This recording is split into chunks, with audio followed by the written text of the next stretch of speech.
Subscribe कीजिए daily trending news channel को और बेल आइकन को दबाइए लेटेस्ट न्यूज सबसे पहले पाने के लिए।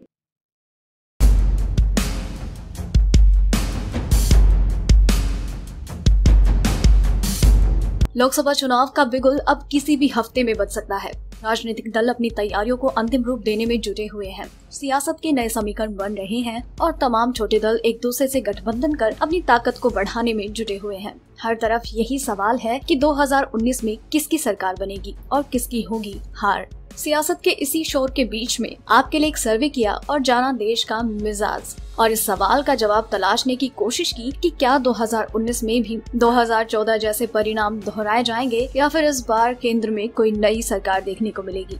सर्वे के नतीजे बताते हैं कि 2014 के मुकाबले 2019 में वोटों के मामले में बहुत अंतर आया है। 2014 में एनडीए को 38% वोट मिले थे, जबकि यूपीए के हिस्से में सिर्फ 23% वोट आए थे। अन्य दलों के हिस्से में सिर्फ 39% वोट आए थे। हम जानते हैं कि इस वोट प्रतिशत ने बीजेपी के नेतृत्व वाले एनडीए को केंद्र में भारी बहुमत दिलाया था और नरेंद्र मोदी प्रधानमंत्री बने थे। उसके बाद हर 6 महीने में हुए सर्वे के बाद देश के मिजाज में ये वोट प्रतिशत बदलता रहा है। इस महीने में हुए सर्वे में एनडीए को 35% तो यूपीए को 33% वोट मिलने का अनुमान है। अन्य दलों के हिस्से में बाकी के 32% वोट जा रहे हैं। इस वोट शेयर को जब सीटों में तब्दील करते हैं तो अगले 5 साल के लिए लोकसभा की तस्वीर साफ हो जाती है। तस्वीर ये है कि 16वीं लोकसभा त्रिशंकु होगी, जिसमें किसी भी दल या गठबंधन को अपने दम पर बहुमत नहीं मिलने जा रहा। सबसे ज्यादा नुकसान बीजेपी के नेतृत्व वाले एनडीए को हो रहा है और उसकी सीटें 99 से घटकर 237 तक सिमट सकती है।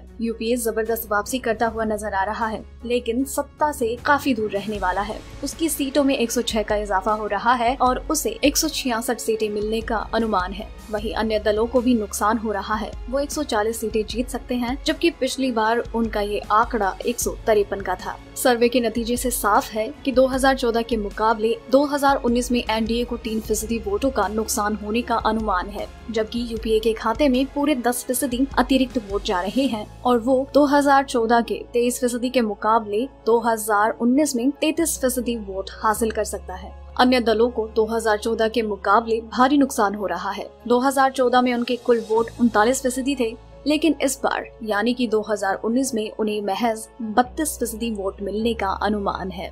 इस सर्वे के मुताबिक हमें ये तो पता चल चुका है कि इस बार लोकसभा में त्रिशंकु सरकार बनने वाली है, लेकिन आप हमें कमेंट करके ये जरूर बताइएगा कि आप इस बार किसे वोट देंगे और इस बार केंद्र में आप किसकी सरकार बनते देखना चाहते हैं, कांग्रेस की या फिर बीजेपी की।